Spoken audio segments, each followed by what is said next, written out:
I'm Molly White, and you're listening to the audio feed for the Citation Needed newsletter. You can see the text version of the newsletter online at citationneeded.news. Issue 49. And so the Lord says, give them a 10x. This issue was originally published on January 22nd, 2024. Bitcoin ETP approval, God sent crypto scammers, and more trouble in Justin Sun's world. The SEC approved those 11 applications to create the first ever Bitcoin spot ETPs that I mentioned last week. Although most people knew it was coming, this was still big news in the crypto industry, which has been awaiting such a product for more than 10 years. The approval came with it a statement from SEC Chairman Gary Gensler, and I've honestly got to hand it to him as a writer. I've heard people speak through gritted teeth before, but I'm not sure I've ever read anything so clearly written through gritted teeth until now.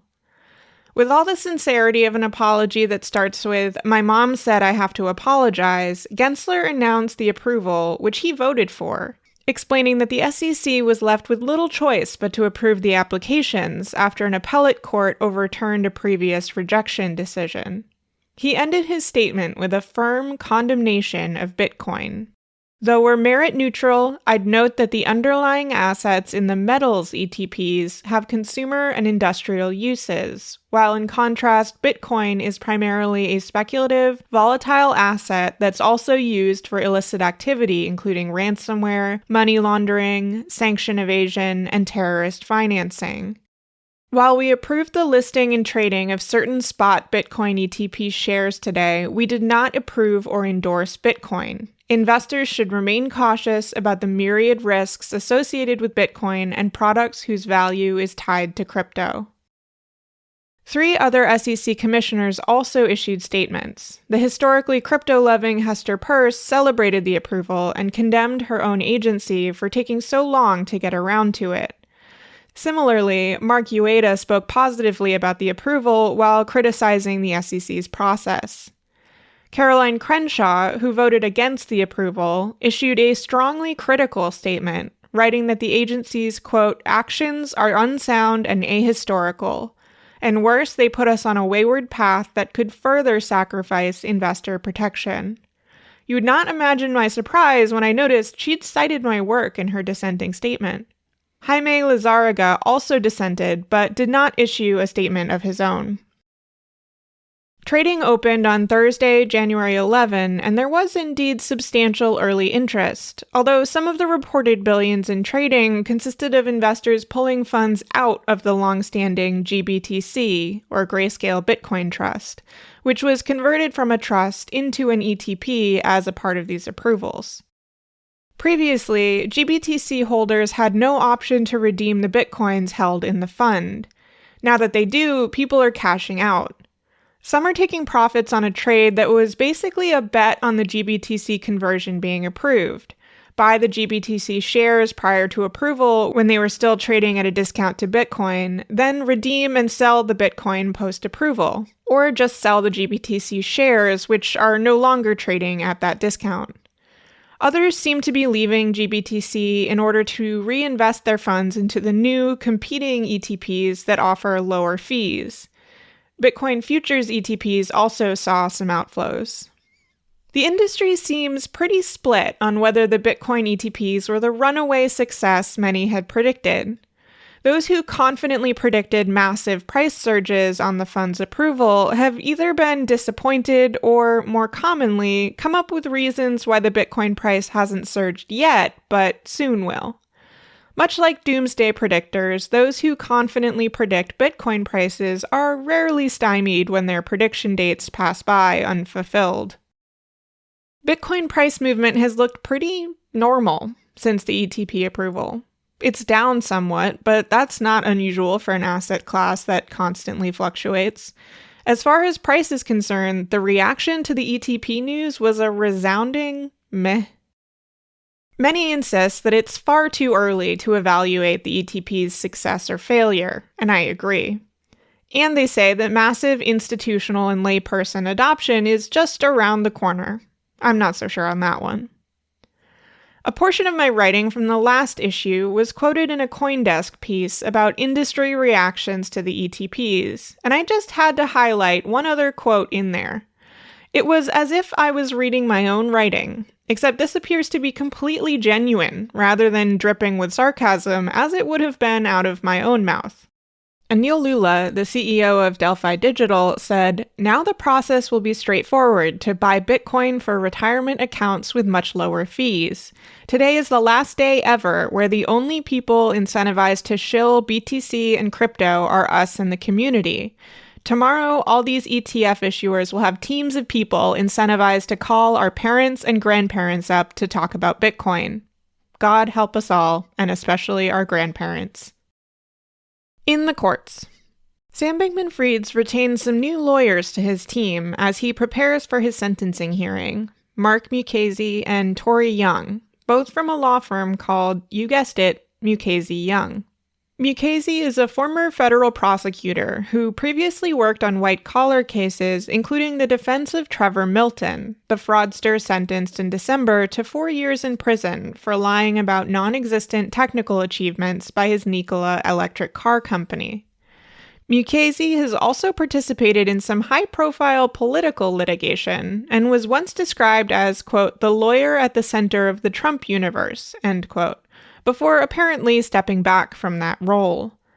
As for crypto, Mukasey and Young are also defending Alex Mashinsky in his criminal fraud case pertaining to the Celsius collapse, which is scheduled for September. Busy, busy. At least at this stage, they don't seem to be replacing SBF's previous lawyers, just adding to them. I still think he's almost certainly going to appeal his conviction, so maybe they're working on that. Speaking of Mashinsky, he's moved to have 2 counts dismissed in his criminal fraud case. He wants Charge 2, commodities fraud, dismissed as, quote, repugnant to and inconsistent with, end quote, Charge 1, which is securities fraud. And he wants Charge 6, security price manipulation, dismissed because he says he didn't know it was a crime. More precisely, the filing says that Mashinsky knew the market manipulation could be a civil violation, but that, quote, the government decided to invent a criminal offense out of what was, according to the only available precedent, a civil regulatory violation. Do Kwon asked for his trial in the case filed by the SEC to be postponed from late January until late March, in hopes that Montenegro will have decided where to extradite him by then, and that he might thus be able to participate in the trial. The SEC agreed this was a reasonable request. The judge decided to grant it, but noted that he would not grant further extensions even if Kwon is still in limbo by then. Kwon's day in court is now scheduled for March 25th. Former OpenSea head of product Nathaniel Chastain is appealing his May 2023 conviction. He's arguing that the insider information that he was trading upon was not property of any particular value to OpenSea, and thus can't be the object of a wire fraud charge. Worth a shot, I guess. Leaving the topic of criminal courts, there was a hearing on Coinbase's motion to dismiss the SEC versus Coinbase lawsuit this week. Among other things, Coinbase's lawyers argued their crypto is not like stocks, it's like Beanie Babies, Your Honor, argument they'd first made in the written filing back in August. Perhaps this is a useful argument to make when trying to argue that your company isn't selling unregistered securities, but it does seem somewhat unhelpful as far as Coinbase's marketing strategy, which relies on convincing buyers that crypto is the future of finance and not just a speculative bubble akin to the Beanie Babies craze. Still, Judge Catherine Polk-Fila did seem sympathetic to some of Coinbase's arguments. Quote, I want to understand how your standard does not sweep in the collectible market or commodities. It's a real fear that I have that your argument is just sweeping too broadly, she said to SEC lawyers. On the other hand, she also showed some skepticism towards Coinbase's arguments that the SEC is violating the major questions doctrine by enacting highly significant regulations without congressional instruction. I'm just not sure the crypto industry is so major and so extraordinary that the doctrine would apply, she said.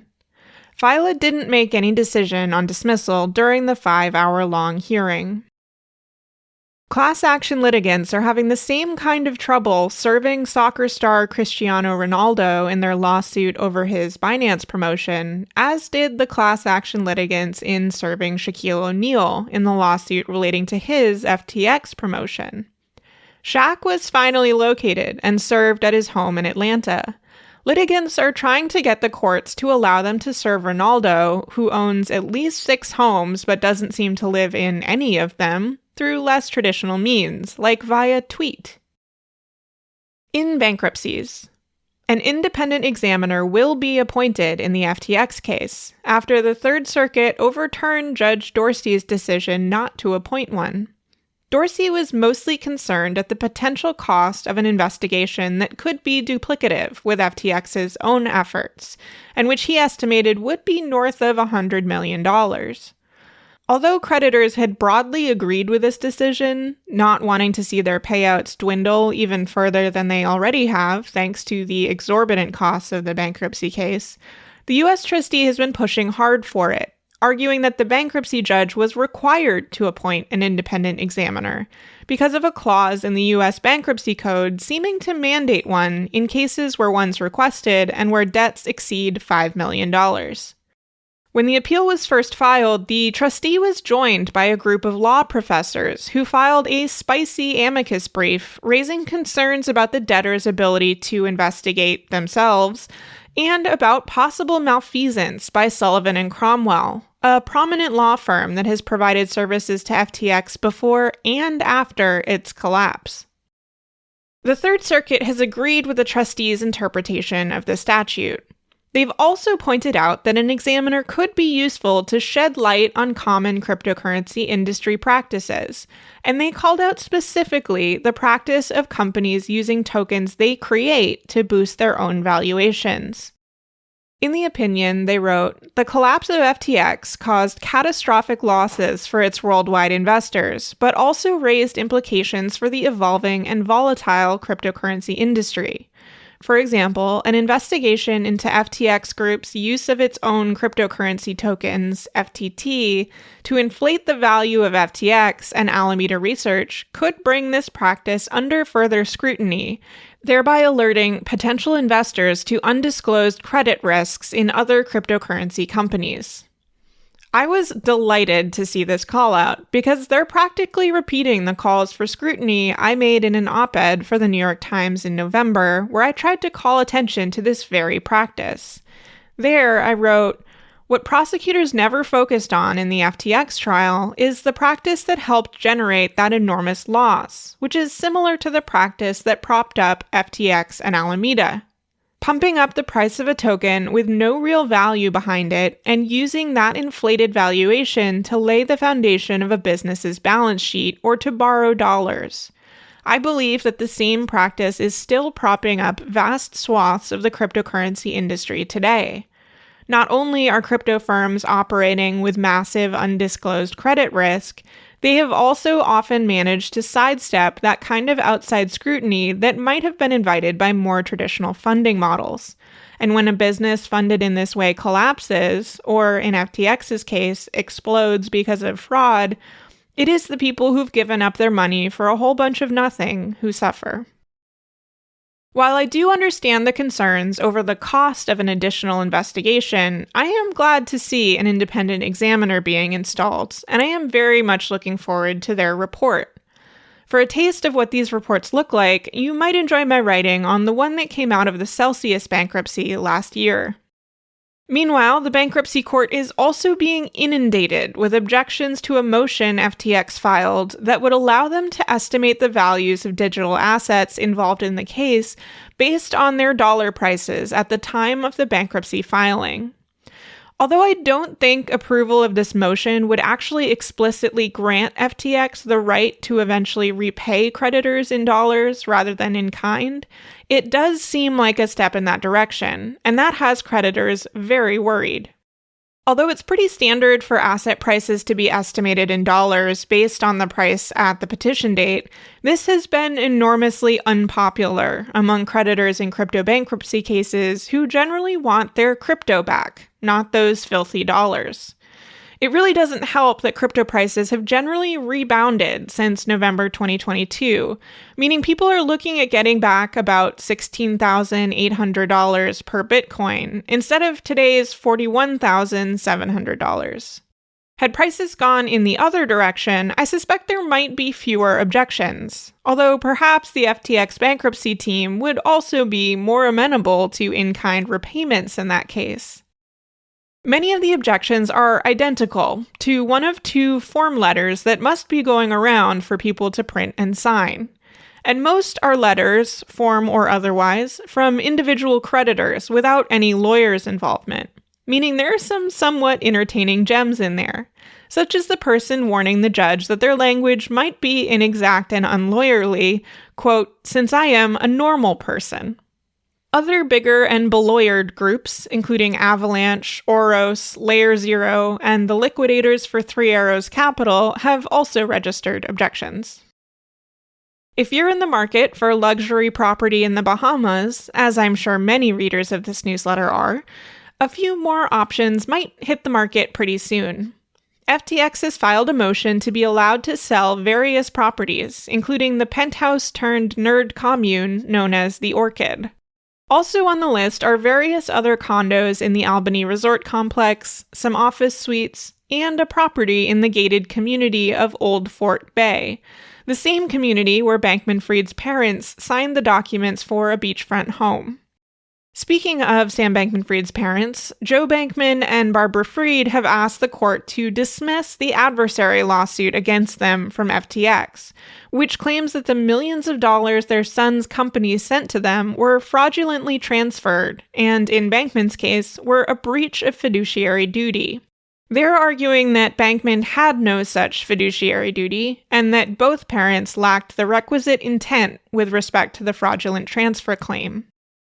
Over in the Celsius bankruptcy, people who were either savvy enough or lucky enough to withdraw their funds before the company halted withdrawals are now discovering their luck may have run out. Those who withdrew more than $100,000 in the 3-month period leading up to the bankruptcy may see a portion of their money clawed back.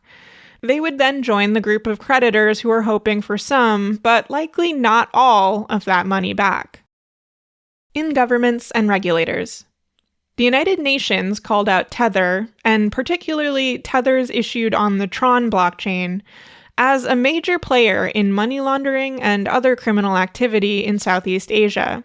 Quote, USDT on the Tron blockchain has become a preferred choice for regional cyber fraud operations and money launderers alike due to its stability and the ease, anonymity, and low fees of its transactions, they wrote in a report.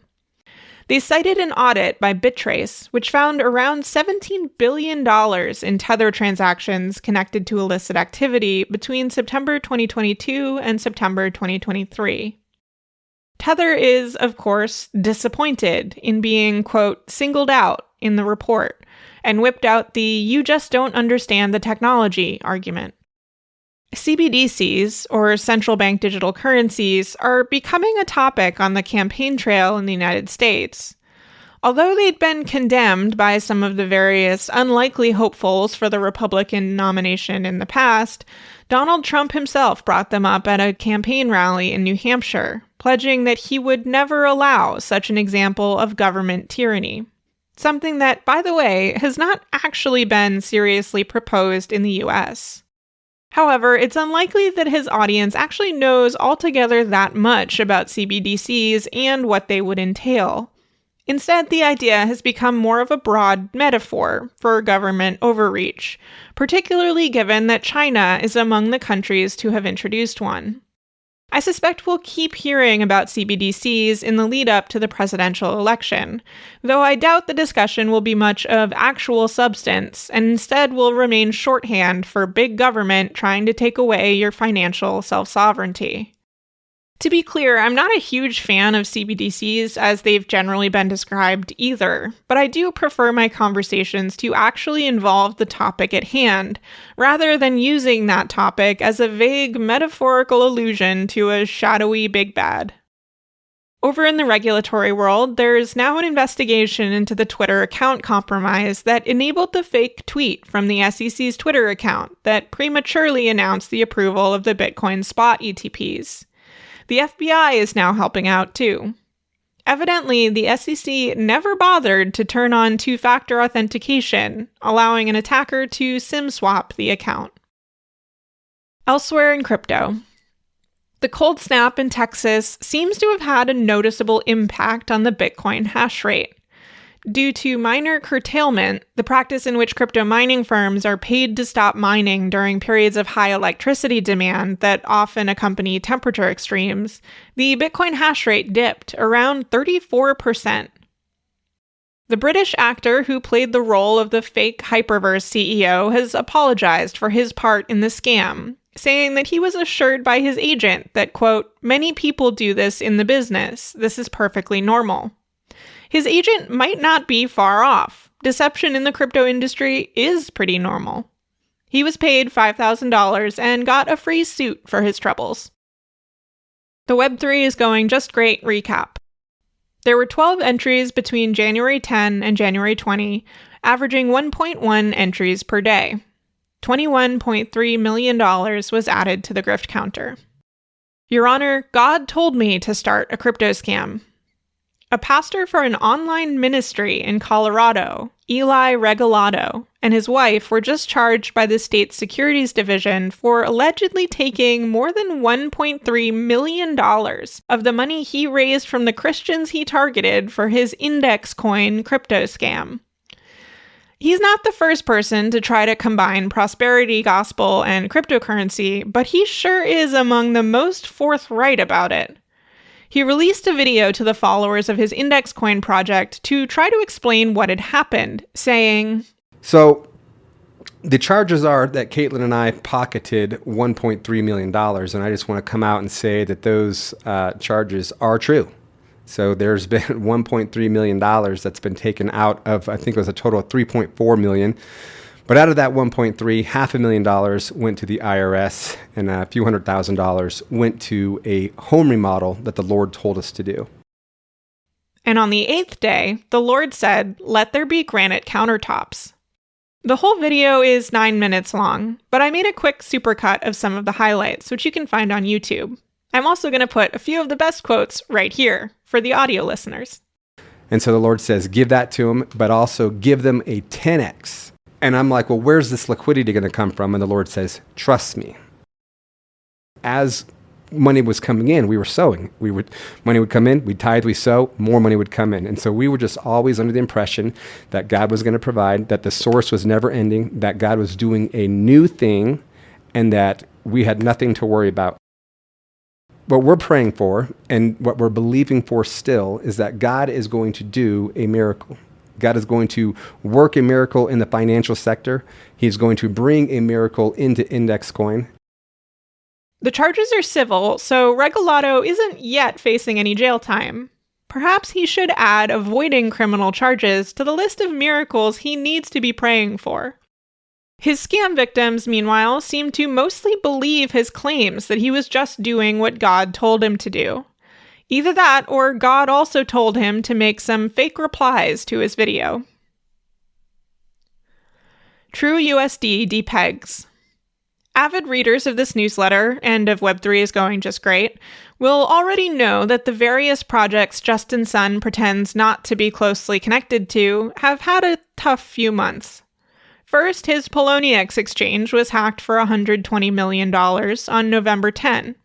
Then, not even 2 weeks later, his HTX exchange and its related Hiko chain were hacked for $115 million. Meanwhile, Sun's been acting weirder than normal.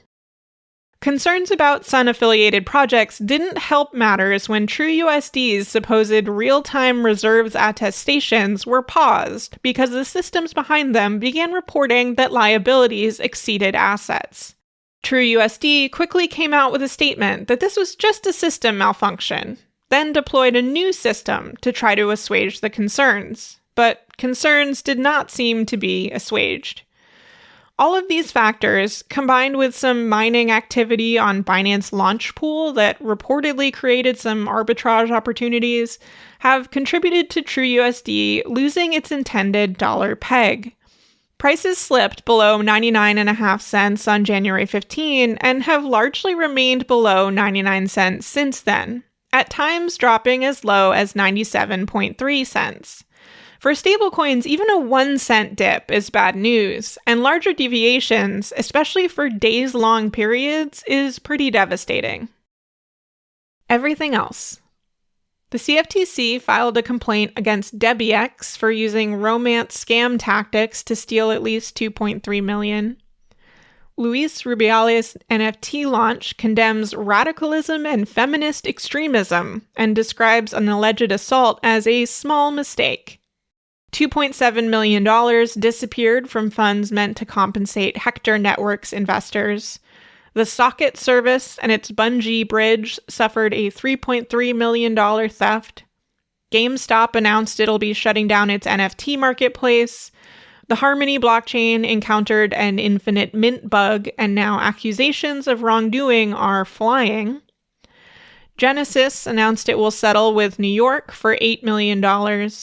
Euler Finance's co-founder lost his private key, and with it, $3.8 million. A trader lost $5.7 million in slippage to a meme coin trade. And Twitter got rid of those hexagonal NFT profile pictures. Worth a read. After unsuccessfully trying to convince their customers that NFTs were the future of gaming, Ubisoft is now trying to convince everyone that actually owning the games you buy is so passé. A lot of people are up in arms about this, but Nathan Grayson over at Aftermath has pointed out the fact of the matter. With subscription services and company-run game servers and intermediary platforms like Steam, the days of buying a game in the way we once went to GameStop and purchased a physical cartridge are already largely past. This is in an article titled "Video Game Ownership is Already Dead." In the news, Christopher Mims wrote about 3 massive technology fads that seem to have passed into the trough of disillusionment phase of the Gartner hype cycle. Among them is blockchain, and so I gave him my thoughts in his article titled, "After a sugar high of free money, these billion-dollar technologies need a nap." I also joined the SEC Enforcement Division's Associate Director, Caroline Welshans, as a guest on Our Curious Amalgam, a podcast put out by the American Bar Association. It was a fun conversation about crypto, money, and regulation. It's titled, "Is Crypto a Giant Pump and Dump Scheme? The Art of Selling Nothing for Something." That's all for now, folks. Until next time, this has been Molly White. Thanks for listening to this issue of the Citation Needed newsletter. To learn how to support my work, visit mollywhite.net/support. If you'd like to read the text versions of these episodes, sign up to receive the newsletter in your email, or support my work on a recurring basis, go to citationneeded.news.